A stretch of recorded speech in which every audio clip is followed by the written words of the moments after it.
Amigos, ¿cómo están? Bienvenidos a Radio Uruguay, bienvenidos a La Máquina de Pensar. ¿Cómo andan? Espero que anden bien. Arranca La Máquina de Pensar, son las 19 horas 02 minutos aquí en la Ciudad Vieja. Nuestra invitada de hoy creo que sabe de lo que estoy hablando, Margarita Heinzen. ¿Cómo andás? ¿Andás bien? Bien, lo más bien. Muchas gracias por la invitación. Margarita Heinzen es de Paysandú, vino de Paysandú para hablar con nosotros. Sí. Entre otras cosas. Y bueno, ¿alguna otra cosa habrás hecho? Quise zafar del calor y acá estoy muerta de calor. Impresionante, sí. Bueno, Margarita Heinzen ganó el año pasado, claro, sí. ¿no? Sí. Premio Narradores de Banda Oriental que organiza la Fundación Lolita Rubial, el premio Morosoli, ¿no? Que es uno de los 3 concursos más importantes del Uruguay, ¿no? Y es el único que está organizado a nivel privado, digamos, ¿no? El otro es el del Ministerio de Educación y Cultura, que son los premios nacionales a las letras, de la literatura. Y el tercero es lo organiza la Intendencia de Montevideo, el ONETI, ¿no? Serían los 3. Hay otro premio ahora nuevo, que es el de Horacio Quiroga. El Horacio Quiroga. Y que vos también sacaste mención en cuentos, ¿no? Sí. El Horacio Quiroga son libros de cuentos. Libros de cuentos, sí. Está restringido eso. A libros de cuentos. No es en los otros son narrativa que compiten libros de cuentos contra novelas, ¿no? Sí. Y en el caso en el 2010 recibiste una primera mención en el concurso internacional Horacio Quiroga. Sí. Eso de las mujeres soles. Ese es tu primer libro. Ese es mi primer libro, sí. Ese es mi primer libro. Y en el caso de La Urdimbre y la Trama es mi segundo libro de cuentos también, y esta es mi primera novela. Esta primera novela es un montón de espejos rotos que de alguna forma habla, bueno, entre otras cosas también tenés libros de poesía. También he escrito poesía, pero en libros colectivos las he publicado. No los he publicado en libros colectivos. No tengo un libro de poesía mío. No me siento muy poeta, ¿no? ¿No te sentís muy poeta? No, la verdad que no. No, a mí me sorprendió que habías comenzado escribiendo poesía, por eso me sorprendió, ¿no? Yo qué sé, todo el mundo escribe poesía, me parece a mí, en algún momento de la vida por lo menos, pero no me siento muy poeta. Bueno, de este libro habíamos hablado muy brevemente en La Máquina de Pensar cuando sacaste el premio, un montón de espejos rotos que de alguna forma se podría leer como una especie de... Bueno, Javier Cercas dice, esto lo he citado varias veces, que toda la literatura es autobiográfica de alguna forma, ¿no? Y también dice otra cosa, toda literatura es metaliteratura porque los libros también se hacen con otros libros, ¿no? Claro, exacto. Esos son como 2 grandes verdades que como están en todas partes casi que no significan nada. Pero en este caso sí significa, porque un montón de espejos rotos habla de la protagonista, es una muchacha que viene del interior a estudiar a Montevideo en plena dictadura. Exactamente. Esa, si se quiere, es la parte del componente que no puedo decir que no sea autobiográfico. Digo, no es autobiográfico, es la situación de vida que me tocó. Es decir, venir del interior a vivir en Montevideo, en dictadura, y un descubrir de un mundo diferente, el acostumbrarse a una ciudad diferente. Esa parte, si se quiere, la vivencia en el internado. Todo eso tiene que ver con mis circunstancias de vida. ¿Ese internado de qué? ¿Dónde era? O sea, es internado. Ahora a mí me hizo acordar, no sé por qué, viste que cada uno proyecta, cada lector proyecta, ¿no? Con lo que sabe. Sí. Entonces estaban los conventuales. Sí. Que era una especie de internado también. Y yo cuando vine a vivir a Montevideo, vine con mi hermano mayor, que ya estaba acá, vivimos en el de la Asociación Cristiana de Jóvenes. Es un internado. En Colonia y Eduardo Severo. Pero tenía amigas que vivían en las Teresianas, que era solo de mujeres, y los varones eran de conventuales. Entonces en realidad ese es ese. Porque es una mezcla de muchos que tuve cerca. No es ninguno de los 3, pero... Claro, pero tiene que ver.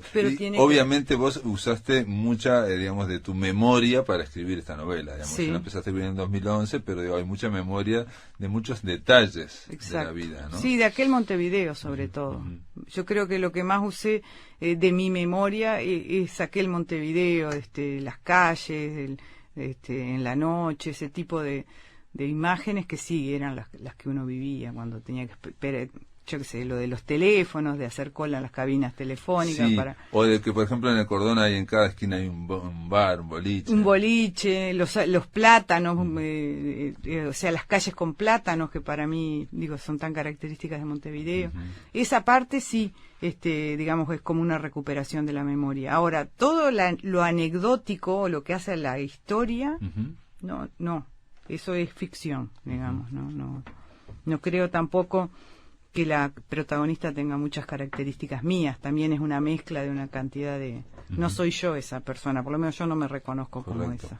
Pero le pusiste un nombre bastante raro, ¿no? Menalvina Pereira. Menalvina, ahí se equivocaron. Menalvina, en el texto está bien escrito. ¿Menalvina? Sí, Menalvina, en el texto está bien escrito, en la tapa está mal.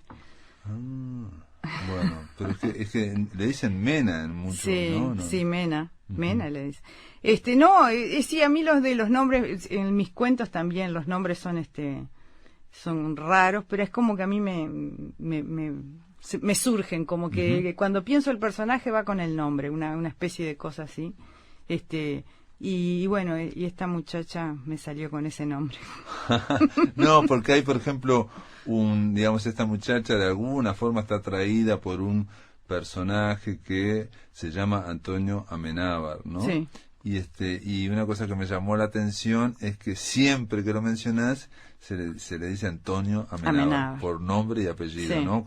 Como al estilo de García Márquez cuando decía Aureliano buen día, aunque también él a veces le decía Aureliano, pero en general le decían con nombre y apellido, ¿no? Sí. Y hay como una especie de regusto, ¿no? En el caso de Antonio Amenábar hay una cuestión ahí musical. Sí, creo que pasa por eso, sí, por el ritmo ese que también tiene que tener la prosa y la personificación de Antonio Amenábar, digamos, ¿no? Que hay ella está enamorada, atraída, porque él aparenta ser un aventurero, o digamos aventurero para lo que es para lo que son, digamos, las dimensiones uruguayas de la aventura, sí, claro, ¿no? Entonces, del momento. Y del momento, de alguien que venía de un pueblo del interior, o de una ciudad del interior, pero bueno, que todos tienen una cuestión pueblerina en el interior, sí. Que venía a la gran ciudad y se encuentra con este hombre que es de Minas también, del interior, pero que parece ser muy recio, muy galán, saber muchas cosas, y estar vinculado a un mundo de clandestinidad. Exacto. Exactamente, es como el personaje que desencadena o que posibilita ingresar a ese mundo que para la protagonista ni lo intuía, digamos, ¿no?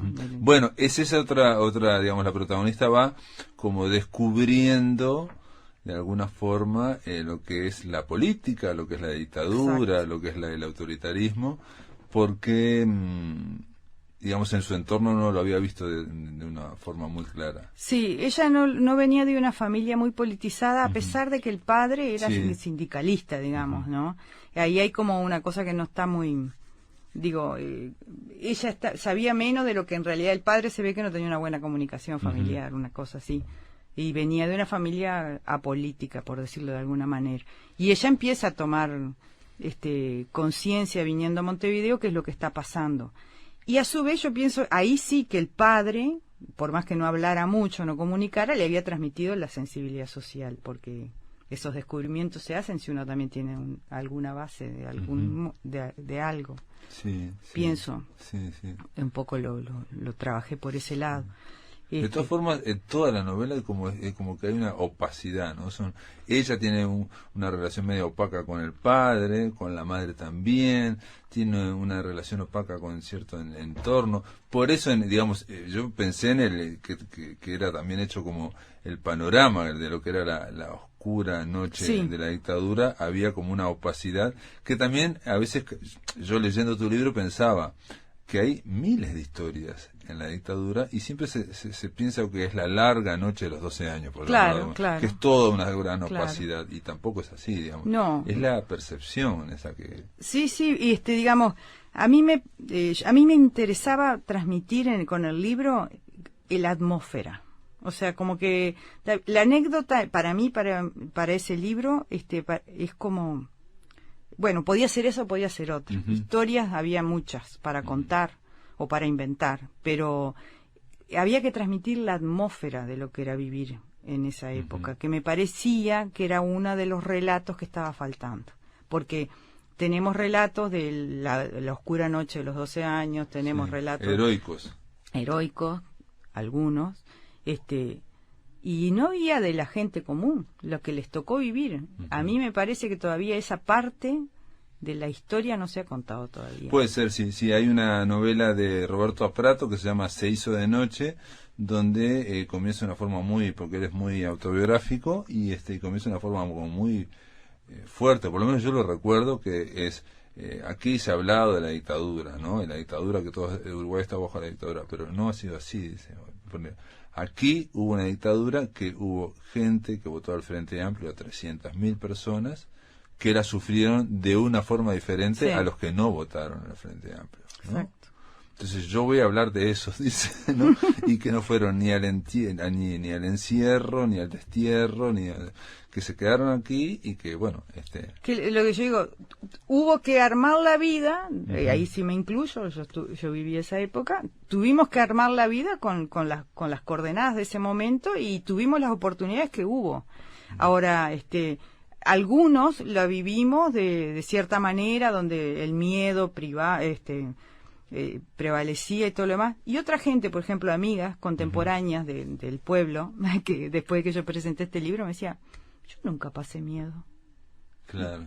Pero es desde donde a uno le tocó Exacto, vivir. la percepción era desde donde a uno le tocó vivir, y con quién uno se involucró cuando llegó acá a Montevideo. Y había gente que tenía miedo o directamente que no le importaba el tema político. Ahí ella tiene una amiga, la protagonista, que se llama María Cristina, que le interesa, ser escribana, estudiar, tener hijos y tener no sé qué. Digamos, su plan de vida lo tenía trazado, y conozco mucha gente. Y entonces no le importaba quién fuera el presidente o el dictador o el tirano. De todas formas, ahí vuelve la opacidad que yo digo también. Yo no sé si es la protagonista, que es como la narradora, la que estamos viendo todo, que como que a veces no ve todo bien, porque dice, sin embargo, María Cristina, digamos que tenía su novio, apareció acostada con el amigo del novio, ¿no?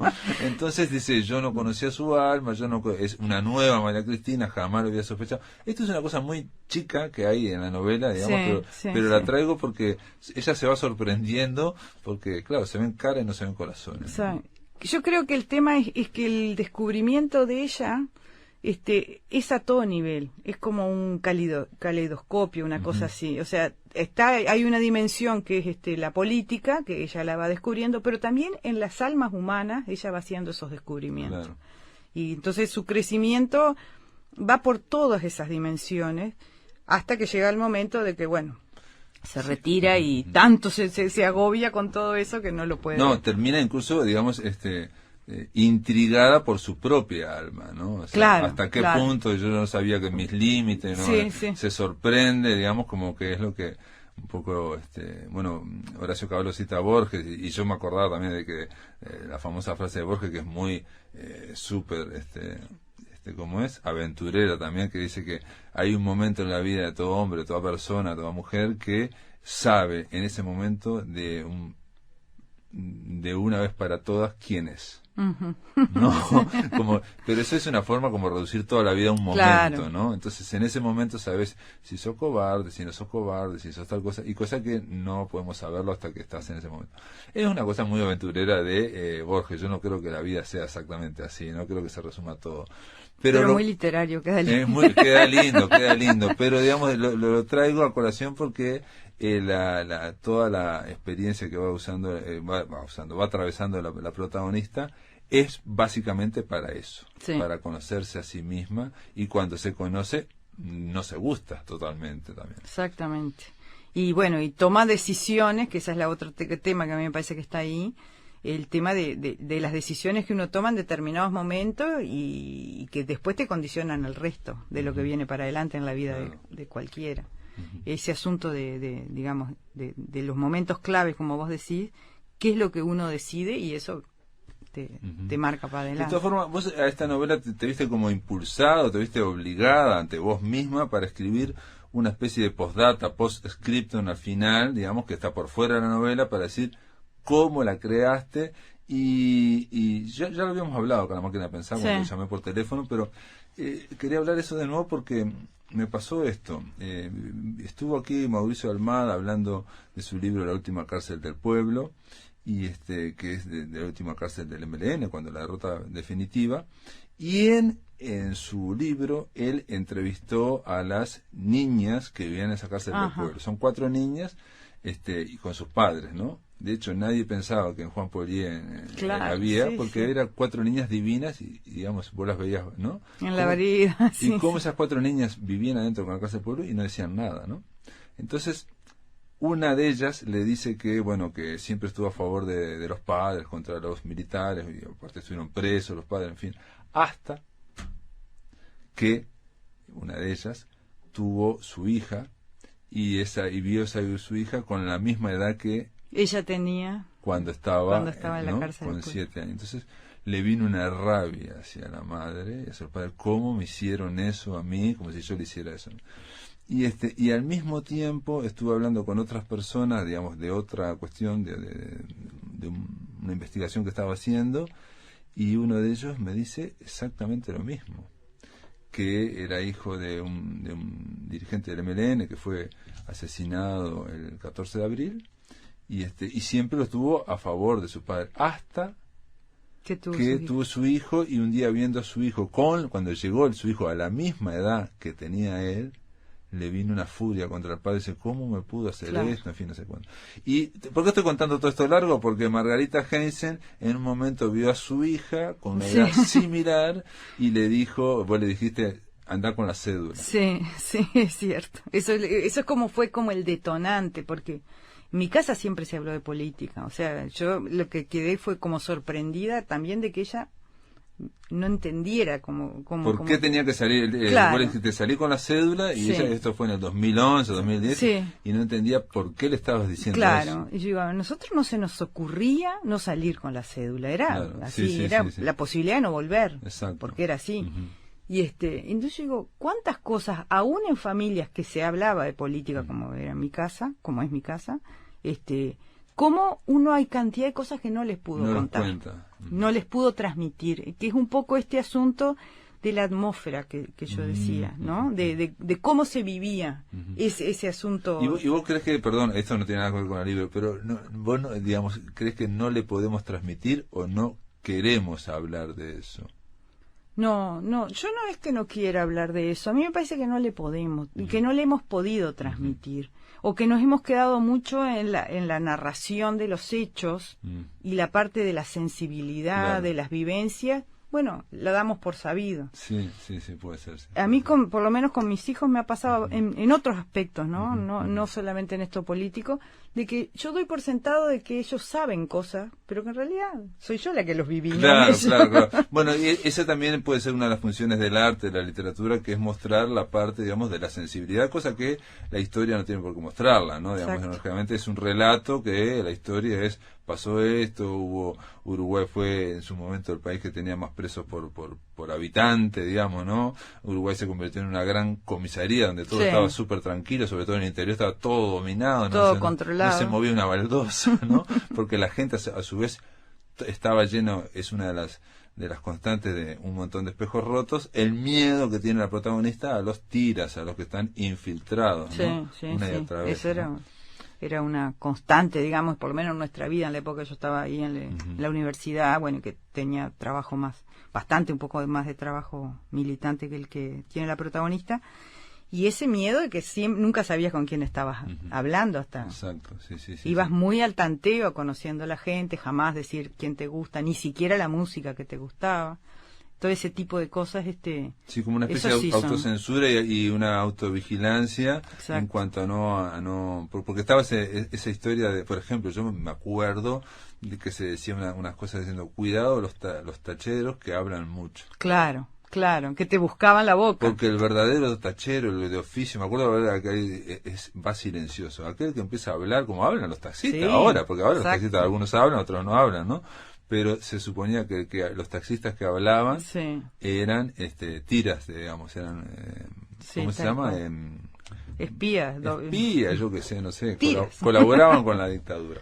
Vamos a hacer una pausa, amigos. Estamos conversando con Margarita Heinzen, escritora, autora de Un montón de espejos rotos, que este libro está editado por Banda Oriental, fue distribuido en lectores de Banda Oriental, se puede conseguir en las librerías, y que el año pasado ganara, en el 2018, ganara el premio Narradores de Banda Oriental que da la Fundación Lolita Rubial, el premio Morosoli. Después de la pausa continuamos aquí en La Máquina de Pensar. Estamos compartiendo una de las mejores entrevistas del 2019.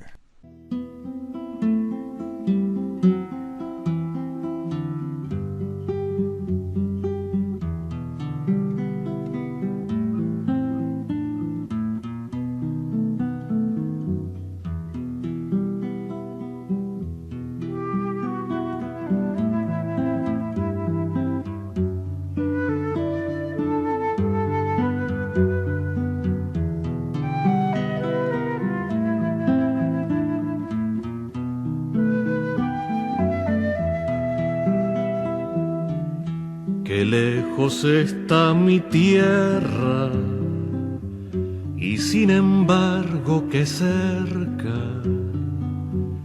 o es que existe un territorio donde la sangre se mezcla, tanta distancia y camino, tan diferentes banderas, y la pobreza es la misma, los mismos hombres esperan. Yo quiero romper mi mapa, formar el mapa de todos, mestizos negros y blancos, trazarlo codo con codo.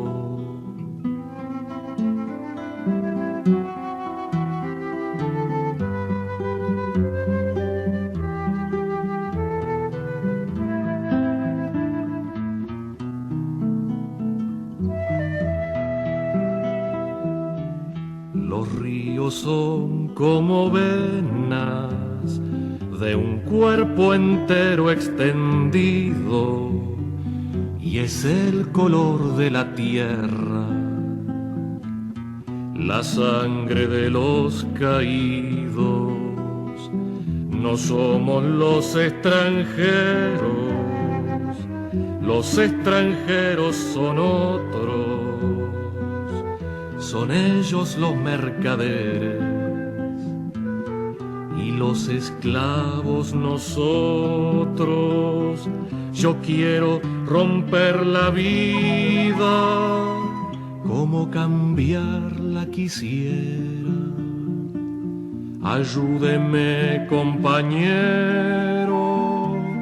ayúdeme, no demore, que una gota con ser poco, con otra se hace aguacero. Amigos, esta era obviamente Daniel Biglietti, Milonga de Andar Lejos, y la pusimos por este libro, Un montón de espejos rotos, de Margarita Heinzen, que transcurre en la larga noche de la dictadura, que no habría que decir la larga noche de la dictadura, porque fueron muchas noches y pasó muchísima cosa y hubo muchas oscuridades, opacidades. Yo digo que esta novela también está llena de opacidades, cosas opacas que no se sabe exactamente cómo son, y una de ellas, y una de las señas de identidad que había en ese momento era la música, ¿no? O sea, todos se arrancó, eso ya se sabe, todos los artistas tuvieron que huir de Uruguay, ¿no? Y el tema era cómo esos cassettes volvían y pasaban y se copiaban los cassettes, sí, ¿no?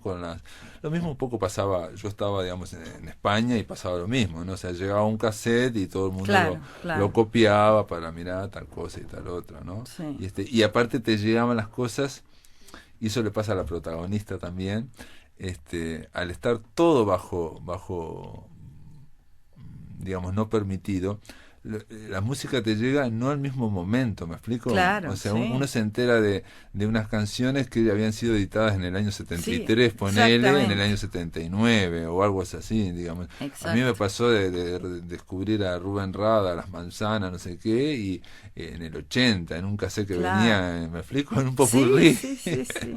Bueno, a mí me pasó algo así con el Trópicos de Biglietti, que ya así lo escuché por primera vez como 6 años después de que había salido. Sí, eso era muy típico, lo de los cassettes, y era como que uno estaba ansioso y ávido porque de ahí uno se alimentaba de una cantidad de cosas, ¿no? Y era una forma de identidad. Una de las cosas que no surge aquí en Un Montón de Espejos Rotos es, digamos, dentro de la resistencia o lo que podía ser la clandestinidad, digamos, la división, el sectarismo que existía, digamos, por lo menos en el exilio también se veía mucho, las divisiones de la izquierda o con los otros. Aquí no ocurre porque la protagonista ve todo, insisto, como global, como amorfo, como un poco opaco. Yo eso un poco no me quise meter en eso, salvo hay una conversación en la cocina del internado entre dos de los compañeros de ella, donde ahí insinuó el tema de la tensión entre las fracciones, pero justamente elegí esos años que eran lo más quieto que había,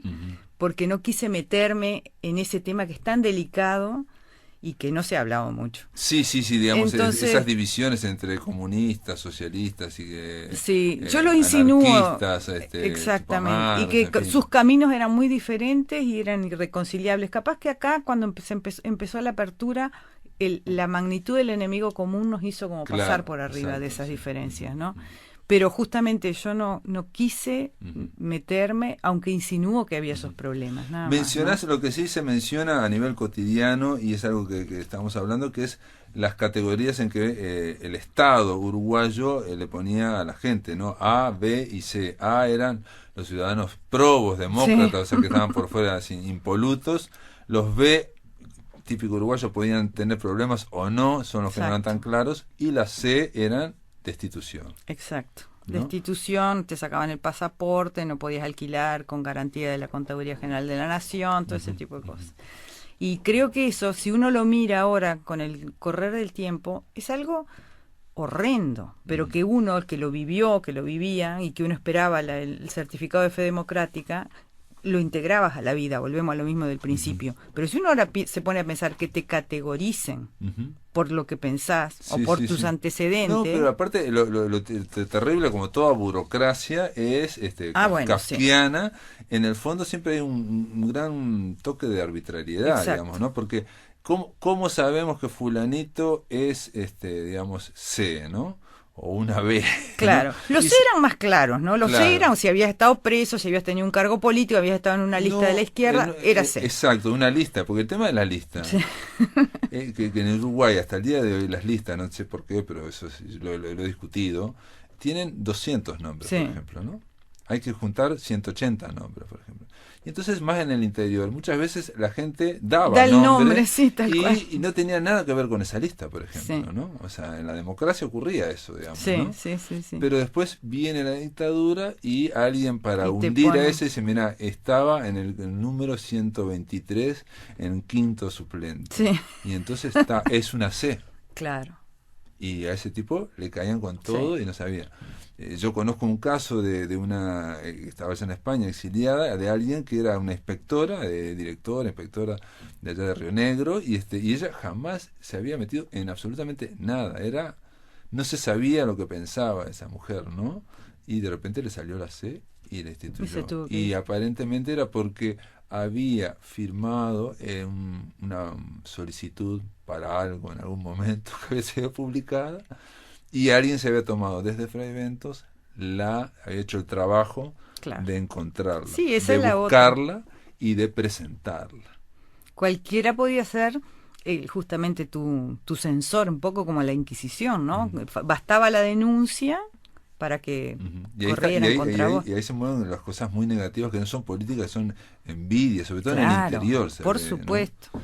Era ganarte un enemigo. Así también pasaba lo otro, que también yo lo cuento como anecdótico ahí de que si vos tenías un amigo aunque no fuera, capaz que agarraba tu carpeta y te la podía cambiar. Bueno, pero porque la arbitrariedad era absoluta. Pero era más arbitrario. Yo, por ejemplo, hay cosas que aprendí en tu novela y que vos te basás parte de esta novela, hay momentos que son testimonios sacados de un ensayo, de una investigación que se llama Visibles, Historias Invisibles, de Raquel Lubartovsky Nogara, y que fue presentado en un seminario Historia Reciente y Memoria, ¿no? Y ahí hay un par de anécdotas donde hay gente que está hablando, ¿no? Y hay alguien que menciona y que dice que tenía 2 empleos públicos. Exacto. En uno tenía la C y en otro tenía la A. Exacto. Sí, esas cosas ocurrían. Ella lo registra, Raquel Lubartovsky lo registra como un caso verídico, pero de ese tipo de cuentos uno tenía. Pero era muy arbitrario, porque digo, el hecho de que en el lugar más importante, que era secundaria, en secundaria, en el liceo, ahí tenía la A, porque nadie la había denunciado, en fin, pero había funcionado, y en el otro tenía la C. Sí, en el clínica, que era un ambiente universitario, capaz que ya había tenido alguna otra participación política, que trabajaba, era ayudante anestesista, ahí tenía la C. No, el tema de las categorías fue una cosa muy siniestra, para mí es de lo más siniestro, y que me parecía que no había sido como suficientemente analizado, porque si uno toma distancia y mira eso, ¿no? De que a uno le pongan una etiqueta que te condiciona todas las opciones de vida, es como... es muy, no sé cuál pero palabra yo insisto usar. que pero lo peor es, y por eso es como muy kafkiano, muy totalitario, que el sistema para poner las etiquetas variaba según el etiquetador totalmente, de turno, según pero era le parte tocaba, del terror, el que terror. no se supieran los criterios. Exacto. Digo, era parte intrínseca de cómo se controlaba. Claro, el que no se supiera, aparte cuando te daban la fe democrática, te daban, punto. Y no te justificaban, mira, a usted le dimos la B porque en realidad un día no cantó el himno, no. Sí. Ahora, en la escritura vos agradecés también al final a Antonio Muñoz Molina, porque hay un evento que es, digamos, dentro de la historia de la dictadura que estamos hablando, un montón de espejos rotos, que es una especie de pseudo golpe interno que va a haber dentro de los militares, porque ¿qué pasa? El Goyo Álvarez tenía un proyecto que era un proyecto presidencial de él mismo, y que cuando en el año 80, cuando él gana el no inesperadamente, porque fue algo súper inesperado, gana el no, nadie lo esperaba, ni los propios militares, como vos ponés ahí García Márquez, pero es cierto que se habían creído el propio cuento, pero porque yo insisto que en el año 79 no se movía nada. No. Después del 80 sí supongo totalmente, que se empezó a mover, pero totalmente. En el 79 probablemente es el año que más reprimido estuvo el Uruguay, por llamarlo de alguna forma. Al extremo que los ellos creyeron que iban a ser apoyados. Exacto. Sí, es así. El 80 es la bisagra. A partir de ahí es como, creo que uso una expresión así como meter el pie en la puerta para de ahí empezar a seguir haciendo fuerza y es cierto, 78, 79 yo creo que fueron los años más quietos acá, ¿no? Más quietos.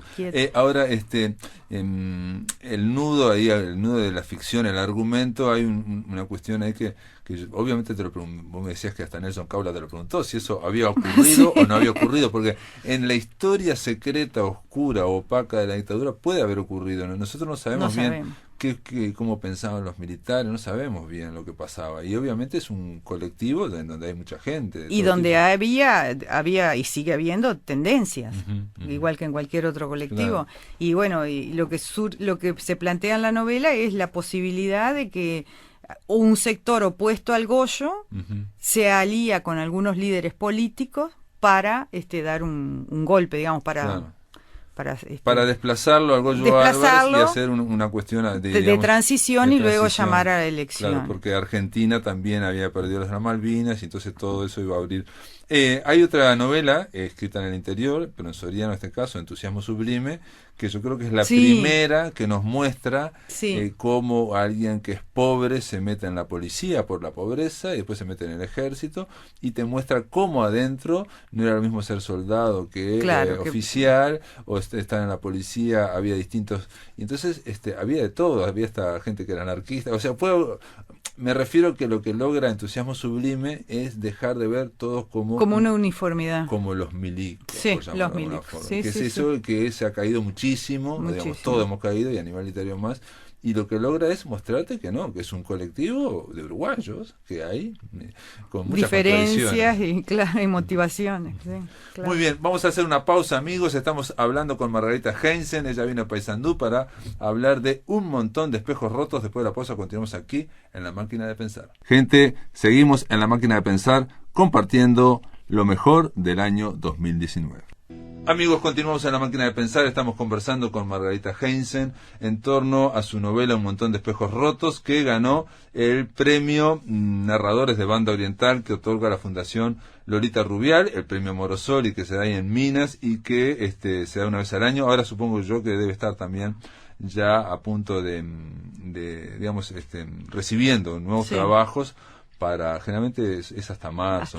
Hasta marzo, y falla generalmente allá se da el fallo por junio, julio, por ahí, ¿no? Tal cual. Estábamos hablando, Margarita, de esta historia, pero yo te voy a hacer otra pregunta que, obviamente vos metiste testimonios para mostrar, digamos, que son muy muy pequeños, los testimonios están en cursiva para mostrar como que dentro de la ficción, bueno, muchachos, esto sí pasó, estos son voces anónimas que aparecen diciendo, a mí me pasó tal cosa, por ejemplo, esa que es increíble, de alguien que le dio la letra A en la secundaria y la letra C en el hospital de clínica como enfermera, digamos, increíble. O por ejemplo, hay una muchacha que le dieron la letra C, entonces no le dan garantía de alquileres. De alquiler, sí. Y entonces le pide plata, le pide al hermano, que el hermano era una A impoluta, no se había metido en nada, absolutamente, que firme, ¿no? Que le salga la garantía. Y el hermano, ¿qué hace? Le dice que prefiere darle la plata porque no quiere firmar a alguien que sé y quedar al lado de una C, aunque sea la hermana. Sí. Un poco esto que estábamos hablando, ¿no? No había una única realidad, había 3 millones de realidades, capaz que hemos relevado solo una cosa muy parcial de esos años, y yo lo que quería mostrar era, bueno, por un lado eso, la atmósfera de lo que era vivir para una persona común y corriente en dictadura, pero que había mucha otra gente que estaba viviendo otras cosas, por ejemplo, esas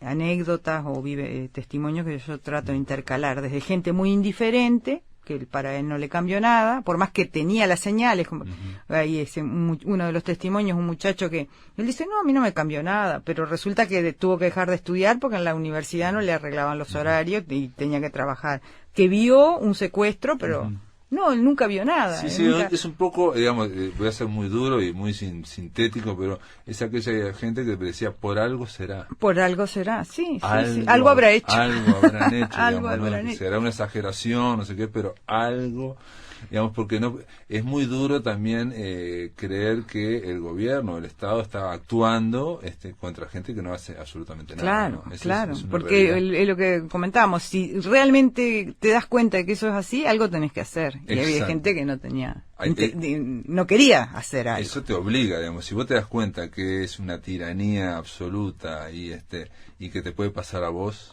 ¿no? Y pasaba eso en los pueblos, vuelvo de nuevo al pueblo interior de Frevento, por ejemplo, que el batallón estaba en el centro de Montevideo. En Paysandú también. Entonces, digamos, la gente ignoraba la tortura, pero se escuchaban los gritos. Claro. Exactamente. Paysandú era igual, en el medio de la ciudad, en el pleno centro, estaba el batallón. Y pasaban esas cosas. Y además uno, en un pueblo chico también, si bien, por ejemplo, el hijo del que estaba preso en libertad iba a la escuela con el comisario, con la hija del comisario. Exacto, sí. Y terminaban siendo amigos y yo qué sé. se dan todas esas combinaciones. Ahora, desde el punto de vista de la escritura, esta es tu primera novela, vos decís al final que en un momento se te derrumbó la narrativa, y yo te pregunto, ¿se escribe una novela solo para decir cómo vivía, para dar cuenta de, para que tus hijos puedan leer y saber que la A, la B, la C, o cómo se vivió de las casetas? Yo diría, yo tengo la pulsión de la escritura como muy poderosa, como muy fuerte. Sí, escribo mucho. Ahora, ¿cómo uno empieza a escribir una historia? No sé. Yo creo que en ese intento de escribir o de ese descubrimiento de lo literario, digamos, bueno, ¿cuál es la historia que podés narrar? Y ahí, bueno, estoy de acuerdo con lo que vos decís, entre lo que decía Borges, entre lo vivido y lo leído, uno compone la historia. Porque más o menos es así. Pero no, creo que uno escribe yo escribo por escribir. No. Después uno explicita los motivos, pero en realidad cuando uno escribe... Están mucho más oscuros los motivos. Claro, digamos, exactamente. Yo no sabría decir. Después yo pienso, mirá, esto que cuento ahí de mi hija y de la cédula, pero cuando estoy escribiendo y cuando avanzas en un proceso de una novela y de una escritura, está todo lo otro, ¿no? La escritura en sí misma como el proceso creativo, que es por lo menos lo que a mí me alimenta. Pero digamos, porque otra de las cosas que tiene fascinante, digamos, la novela en este caso, ¿no? Es que la novela muchas veces es un clima más que una aventura, digamos, ¿no? Exacto. Acá hay una especie de argumento, digamos, pero básicamente es un clima de personaje, ¿no? De cómo viven los personajes. Sí. Y muchas veces uno no sabe exactamente por qué, ¿no? Se puede escribir o de qué trata exactamente, ¿no? Sí, Te claro. pregunto, digo... No, para mí sí, el tema de lo narrativo, la narrativa tiene que tener eso, una atmósfera que tiene que ser... Y esa interacción entre personajes que estén más allá de la anécdota. Por eso, para mí el clima y las personalidades de los personajes son los que sostienen... después podrían ser una historia u otra, pero como que ahí está la fuerza, me parece. Estoy pensando un poco en puede ser. Una de las cosas que se ve en la novela también, y que eso pasa también, porque cuando ocurre por lo menos que a mí me hizo pensar, digamos, bajo la dictadura, bajo determinados contextos represivos, o esas oscuridades, esas cuestiones más opacas, hay gente como que sobresale también, ¿no? Tiene en este caso su aureola. Y cuando viene la democracia, se le va la aureola. Sí. Porque aparte, y después lo pensé incluso a nivel de leyendo tu libro, mirá vos, a nivel de la propia izquierda, digamos, que no por los que sean más combativos son los que después gobiernan mejor, por ejemplo. No, claro que y no. Entonces puede ser que ocurra que los que no eran nada combativos son los que gobiernan muchísimo mejor, o sea, cambia, digamos, el ambiente, cambia el clima político, y aquellos que parecían extraordinarios se revelan como que eran terribles para la aventura o para conversar, pero después para, por ejemplo, gestionar, no, por ejemplo. Sí, eso uno lo ve en la vida diaria, ¿no? Hay gente que tiene sus luces en ciertas áreas y uno dice, como es tan bueno en esto, vamos a ponerlo en esto otro, y no es así. Ahora, en el caso de la dictadura, yo creo que hubo gente que tuvo sus luces, y después, que fue un proceso, aparte para alguna gente más doloroso, que fue el tema de cuando volvieron los liberados, y cuando se liberaron a los presos, o cuando volvieron los exiliados, como que los que estábamos acá teníamos como una deuda. Como que si vos hablás que los que estaban acá fueron como de segunda división, los que aguantaron el tanteador, digamos, ¿no? Para que no fuera una goleada, y después cuando vinieron los titulares, y esos quedaron como aparte, digamos. Esa es una visión, obviamente, además de la protagonista, contada en términos futbolísticos, pero es un poco una sensación capaz de cierta generación, lo que llamamos la generación 83, que digamos, como que después cuando llegaron los titulares, digamos, nos replegamos. No, pero también hubo un proceso que acá no aparece, porque eso sería, claro, eso sí, del 85, 86, 87, que hubo un proceso yo por lo menos lo vi en la universidad, de restauración. Exacto. Tan increíble que, por ejemplo, yo a nivel sindical en la universidad se decía, la cuota mutual, no, eso no se puede pedir porque antes del 71 no estaba. Claro. Pero esto se puede pedir, sí, por eso hay que pedirlo porque antes del 71 estaba. Hoy no se justifica, pero había que pedirlo. Y tenemos derechos porque eso antes del 71 estaba. Todo era una restauración. Exacto. O sea, todo lo que había sido antes del 71 estaba bien, y todo lo que no había ocurrido antes del 71 ya no se podía. Era medio extraño. Bueno, yo haciendo esa especie de investigación que hice para que mi memoria no me traicionara, y que después resolví adjuntar algunos documentos, qué sé yo, la etapa de la universidad, de la intervención, no queda nada. No queda nada. Yo hablé con la gente del archivo de la universidad, y es realmente sorprendente, porque ni siquiera los cambios de estructura, de organigrama, que son cosas como más administrativas, no sé si no registraban lo que hacían, o si después vino esa restauración que vos decís. Sí, una restauración, pero hay como un agujero negro que yo lo ejemplifico como en los decanatos, que están todas las fotos de los decanos y aparece, y entre el 71 y el 73 y el 85 hay un cuadro en negro que es todo simbólico y que todos nos enorgullecimos. Y ahora, trabajando en esta novela, yo digo, estamos en un agujero negro, y de eso hay que saber también. Eso hay que saberlo, obvio. Entre otras cosas porque ahí en ese agujero negro hay gente uruguaya que uno se sorprendería que estuvo. Claro. Sí. Pero también, digamos, es parte como de abrir, ¿no? Sí. Bueno, en Paysandú, no en Salto, es que pusieron todos los intendentes y se le puso abajo intendentes de la intervención, o sea, están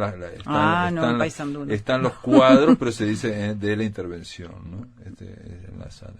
Bueno, muy bien, esto obviamente da para hablar para mucho más, pero básicamente a mí me parece que lo fundamental en Un montón de espejos rotos es la peripecia de ese descubrimiento que hace ella, ¿no? La protagonista de la vida, de todo, y de lo que ocurría, no solamente alrededor, sino dentro de ella, ¿no? Claro, exactamente. Uh-huh. Margarita, bueno, no sé, ¿estás contenta con la actitud? ¿La presentaste en todos lados? Sí, lo presenté, bueno, obviamente en Paysandú, acá en Montevideo, lo llevé a Maldonado también. Ajá. Y por ahora lo he presentado por ahí, y bueno, este año supongo que seguirá su recorrido. Pero hay que seguir presentándolo, y sobre todo en el interior. Gracias por estar acá en La Máquina de Pensar. Gracias por dedicarle un tiempo al libro. Gracias por estar acá. Amigos, se terminó La Máquina de Pensar. Espero que lo pasen muy, pero muy bien.